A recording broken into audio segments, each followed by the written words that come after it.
साहब स्ट्रेटजी सीखनी है ना, पाकिस्तान से सीखो। आप लोग ना हाँ में ना जवाब देते हो ना में। I tell you I got कि आपको हाशिए पर पाकिस्तान की वजह से रख दिया गया, आप क्यों पीछे हटे? हमसे ज्यादा एज इस समय पाकिस्तान को मिल रहा है। Welcome to Z cricket. जैसे कि हाईलाइट्स में आपने देख ही लिया है, आगे चल के मज़ीद वीडियो आपके साथ शेयर करेंगे। भारतीय वज़ीर आज़म नरेंद्र मोदी ने इटालियन प्राइम मिनिस्टर को टॉफ़ियाँ गिफ्ट की, जिस पर भारतीय गैर जानिबदार सहाफ़ी गुस्से से फट पड़े। उनका कहना है कि ये भारतीय विश्व गुरु की सिफारत हमसे ज्यादा एज इस समय पाकिस्तान को मिल रहा है।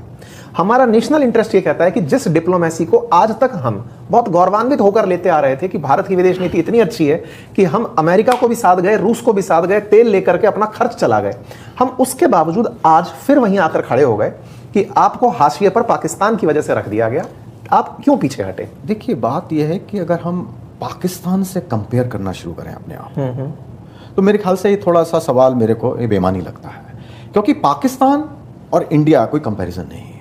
पाकिस्तान, जैसा कि मैंने अभी शुरू में जब डिस्कशन हो रहा था उसमें कहा कि उसके अपने ऑब्जेक्टिव हैं और उसको सर्कमस्टांसेस बिल्कुल ठीक मिल रहे हैं, क्योंकि एक तरफ रिसिपिएंट है उसका जो वो चाहता है करवाना, और पाकिस्तान, जैसे अभी कुछ देर पहले बात हो रही थी कि उसने मध्यस्थता करने की आदत है, अफगानिस्तान में की, चीन के लिए की, यूएस चीन के बीच में की, लेकिन उस समय उन्होंने किया क्या?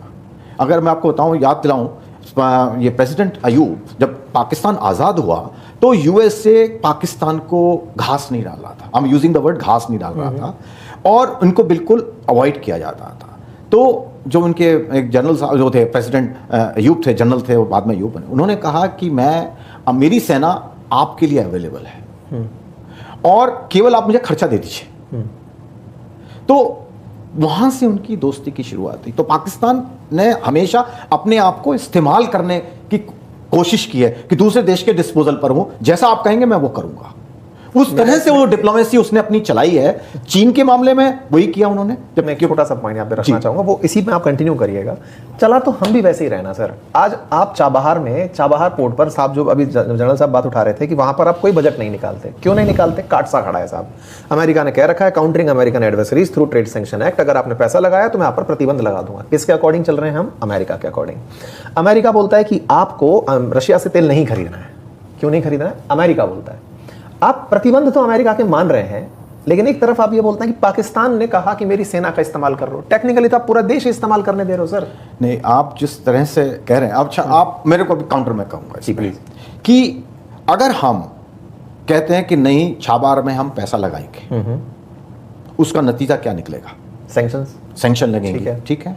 और हमारा यूएसए के साथ ट्रेड कितना है? हम डॉलर पे कितने डिपेंडेंट हैं? $40 बिलियन साल का कमा रहे हैं हम उनसे, व्यापार करके कमाते हैं, लेकिन टोटल ट्रेड हमारा $140 बिलियन डॉलर, जो कि सबसे बड़ा हमारा ट्रेडिंग पार्टनर है। दूसरा, हमारी सारी ट्रेडिंग किस में होती है? यूएस डॉलर में। तो वो अगर आपको पर सैंक्शन आपके ऊपर लगी तो आपकी इकोनॉमी को क्या होगा? वही तो बोल रहा हूं, तो कि वो आपको सैंक्शन से डरा के भी तो आप इसका इस्तेमाल कर रहा है, और वो कह रहा है मेरा इस्तेमाल कर लो।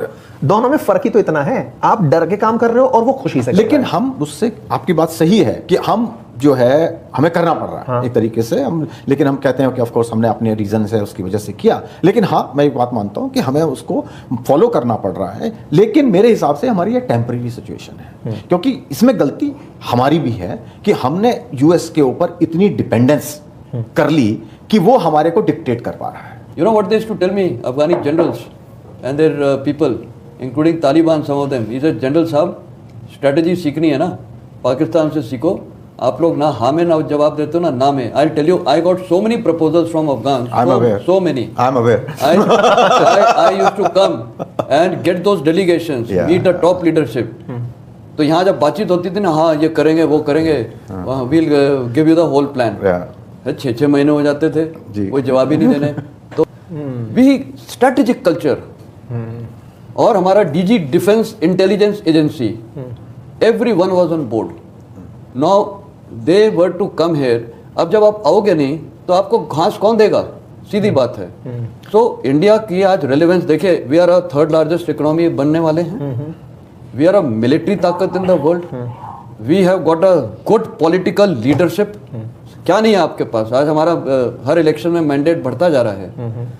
तो आपको तीन जब बड़े पावर्स हैं, पॉलिटिकल लीडरशिप है आपके पास, इकोनॉमिक पावर है, मिलिट्री पावर है, तो why can't today we be seen in this world to be making some impact? That is my question. अब ये IMEC कॉरिडोर पे आज की तारीख में क्या हमने स्टेटमेंट दिया है? This is the biggest concern to us. This is the biggest concern. अभी जनरल साहब के एक्सपीरियंस को आंसर आप ही करेंगे। बिल्कुल आप सही कह रहे हैं। अब MOD का जो स्पेसिफिक केस है मैं उसमें तो कमेंट नहीं कर सकता। हाँ, because that was an individual personality. Yeah. So, but coming to foreign policy or strategic interest, foreign policy is ultimately extension of the national interest. What foreign policy is, क्या है ये ultimately? ये जो हमारे objectives हैं, उनको आगे बढ़ाने के लिए हम काम करते हैं। बिल्कुल, वो तो सभी कर रहे हैं। तो हमारे नेशनल ऑब्जेक्टिव इस वक्त, अगर मैं स्पेसिफिक, अगर coming back to the discussion जो हो रहा है हमारे गल्फ में लूँ, हमारे 3-4 ऑब्जेक्टिव हैं इस वक्त। एक तो है, सबसे बड़ा ऑब्जेक्टिव है हमारा, जो हमारे 1 करोड़ लोग वहाँ रहते हैं उनको सेफ्टी हो। बिल्कुल। दूसरा है कि हमें कोशिश ये करनी है कि ऑयल और गैस हम लोग वहाँ से इंपोर्ट करते हैं, अब सबको मालूम है, उसको हम कैसे भारत में लाएं, क्योंकि जो अभी चोक हो रहा है, हम डाइवर्सिफाई कर रहे हैं लेकिन अभी उसमें मुश्किल आ रही है, जैसा कि हम सबको मालूम ही है। फॉर्चुनेटली अभी हमारे पास स्टॉक्स हैं, क्योंकि हमने पहले से रिजर्व भी हैं, वो भी है, लेकिन वो एक हमारे लिए बहुत बड़ी समस्या है। तीसरा जो हमारा ऑब्जेक्टिव है, हमारे वहाँ रेमिटेंस हमारे यहाँ आती है, और सबसे बड़ी रेमिटेंस आएगा। बिल्कुल। चौथा जो हम बात में एक्सपोर्ट्स, स्टेट ऑफ हॉर्मुज़, अब हम उनको किस तरह से प्रोटेक्ट करें, बाय बिकमिंग एक्टिव और by talking to all side to ensure कि हमारा जो ये 4 चीज हैं हमारी वो चलती रहे। बाय टॉकिंग, वही तो मैं बोल रहा हूँ। तो टॉक तो हो रही है, टॉक तो हो रही है अपने इंटरेस्ट के हिसाब से, नहीं अपने इंटरेस्ट के। अब मैं एक आपको हिस्टोरिकल चीज बताता हूँ जी। Let's we were just talking about Strait of Malacca and Strait of Hormuz. Ashoka Empire in 3rd century BC, Maurya Gupta Empire, we had trade by land route from ये Afghanistan, Iran right up to Europe, silk route के through, and we also had trade via the sea route. उस जमाने में 3rd century BC यही root था Arabian peninsula से, और उस जमाने में स्यूज कनाल तो थी नहीं, तो कैमल्स के थ्रू जाता था and we were trading right up to Europe. कैसे हमने किया, कैसे किया? We had a huge navy, we had a huge vision. तो आईमेक कॉरिडोर भी उसी दिशा पे है, हमारा विजन अच्छा है। पर आज मैं बोलना चाहूँगा, आप ये इंडिया का मैप देखिए यहाँ जो लगा हुआ है आपके, ये आज इंडिया वो कंट्री है जिसका पूरे इंडियन ओशन में ऐसा प्रोजेक्शन है कि पूरा आपके इधर इंडियन ओशन जो अरेबियन सी पे डोमिनेंस है, पूरा साउथ में डोमिनेंस है, और आपके पूरा बे ऑफ बंगाल में डोमिनेंस है। इंडियन ओशन में सबसे ज़्यादा स्टेट्स हैं, choke points, Malacca, Sunda, Babal मंदेब, gulf of ये क्या नाम है, strait of Hormuz, okay, strait of Madagascar, and further down to Cape of Good Hope. They are all the in routes and oblique exits. आज मैंने China का आपको वर्णन किया था, चाइना की सबसे बड़ी वल्नरेबिलिटी है strait of Malacca. 40% trade depend होता है। हमारी क्या है कि ये जो एक हमारी स्ट्रेंथ है, ये जो स्ट्रेंथ है, ये मतलब पूरा वाटर पे इन्फ्लुएंस है इंडियन ओशन पे, हमने इस स्ट्रेंथ को एक्शन में कैपिटलाइज करना है। एक्शन मतलब लड़ाई में नहीं, वी हैव टू। तो एक मिनट, हाँ मैं अभी इसको बताता हूँ। आज हमारी, अगर हमने ये आईमेक कॉरिडोर करना है, इसके लिए भी require huge blue water navy for India. If we have to have control over Suez Canal, अभी हम अंडमान में, ये निकोबार में बेस बना रहे हैं, we have to obviously have a huge naval. आप विजयन एम्पायर में देखिए, हमारा जो ये चोला डायनेस्टी एम्पायर था 7th century to 13th century BC, we had huge trade, and हमारा इन्फ्लुएंस कहाँ तक था? मैंने अभी वेस्ट का बोला, अफगानिस्तान तक था, ईरान तक था इन्फ्लुएंस, हमारे लोग पहुंचे हुए थे। आज आप यहाँ पर देखिए साउथ ईस्ट एशिया में आपकी चोला डायनेस्टी में पूरा इंडोनेशिया, ये वो, वहाँ पर हमारा इन्फ्लुएंस था, कल्चरल इन्फ्लुएंस, इकोनॉमिक इन्फ्लुएंस, सब कुछ। सो ये स्टेट्स तभी भी चल रहे थे, बट इंडिया के पास नेवी थी, मिलिट्री वेरवदा था, डिप्लोमेसी थी, पॉलिटिकल लीडरशिप थी। आज सारी चीज़ें वो हैं, वी हैव इट। तो उसको हमको कैपिटलाइज करना चाहिए एडवांटेज। अगर हम लुक ईस्ट एशिया की बात करते हैं और आपकी ये आईमेक कॉरिडोर की बात करते हैं, तो उसके लिए अभी से हमको स्पीड वर्क करना चाहिए। ठीक है, मतलब इसी के साथ मैं इस डिस्कशन को यहीं विराम देता हूँ।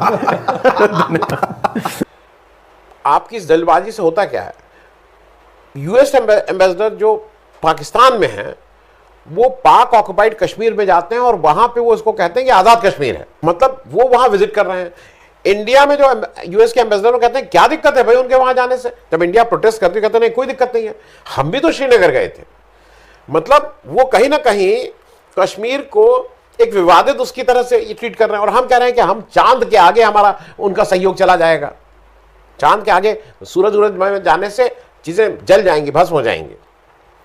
अब एक और चीज है जो आज एक इंपॉर्टेंट चीज है आपको जाननी चाहिए, अफगानिस्तान का जो दूतावास भारत में था वो बंद कर दिया गया 1 अक्टूबर को, ऑफिशियली क्लोज्ड। एक समय अफगानिस्तान हमारा हिस्सा था, जब हम अखंड भारत की बात करते हैं, जब एक अखंड भारत होगा उसमें अफगानिस्तान हमारा हिस्सा होगा, लेकिन उसका दूतावास हमारा यहां से चला गया। और उसने वक्तव्य क्या दिया है, lack of support from the government, उसने कहा lack of support from Indian government, ये उसका कारण है यहां से जाने का, उसका कारण। और उसने कहा है, उसने फिर स्पेसिफिक किया, उसने कहा जैसे वीसा रिन्यूअल की बात होती है हमारे डिप्लोमेट्स की, वो तक भारत सरकार टाइम से नहीं करती है, उसने साफ साफ आपके ऊपर आरोप लगाया है। अब इंडियन फॉरेन मिनिस्ट्री ने कारण दिए हैं कि उनके अपने कारण हैं, उन्होंने कहा कि वो अपना दूतावास बंद कर रहे हैं, पर जो कारण भारत ने कहा है कि नहीं इस कारण से, उसको अफगान एम्बेसी के ऑफिशियल उससे कहा गया है कि it is a baseless claim, India के जो क्लेम किया गया कि इस वजह से बंद हो रहा है, और उन्होंने कहा है र्यूमर्स आर अनफाउंडेड, इस तरह की बात उन्होंने भारतीय वक्तव्य के लिए कही है।